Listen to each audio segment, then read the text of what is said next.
இன்னைக்கு என்ன சமையல்? வாப்பா வெஜ்ஜில தான் பண்ணிருக்கோம். ஓகேங்களா? உங்க வீட்ல என்ன சமையல் கமெண்ட்ல சொல்லுங்க. நம்ம வீட்ல என்ன சமையல் பார்க்கலாமா? வாங்க. சுட சுட உதிரியான சாதம் எவ்வளவு அருமையா இருக்கு பாருங்க. உதிரியான சாதம் பண்ணிருக்கோம். முருங்கைக்காய், உருளைக்கிழங்கு, கத்திரிக்காய், மாங்காய் போட்டு காரக்குழம்பு தான் பண்ணிருக்கோம். புளி ஊத்தாம. ஏன்னா மாங்காய் போட்டா நம்ம புளி ஊத்த வேண்டாம், அதுவே புளிப்பா இருக்கும். ஓகேங்களா? காரக்குழம்பு தான் பண்ணிருக்கோம். காய் போட்டு முருங்கைக்கீரை பொரியல் பண்ணிருக்கோம். எவ்வளவு அருமையா இருக்கு பாருங்க. இதுல வந்து லாஸ்டா வேறு கடலையும் காஞ்ச மிளகா பூண்டு போட்டு அரைச்சி போடுங்க. லாஸ்டா இறக்கும் போது நல்லா இருக்கும், அருமையா இருக்கும். ஓகேங்களா? பசுமாட்டு தயிர் இங்க விற்கிறாங்க. நம்ம வீட்டு பால் கறந்து பசுமாட்டு தயிர் எவ்வளவு அருமையா இருக்கு பாருங்க, கட்டியா.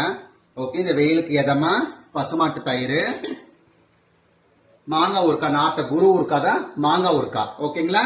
இன்றைய சமையல் அவ்வளவுதான். வாங்க எல்லாருமே சாப்பிடலாம்.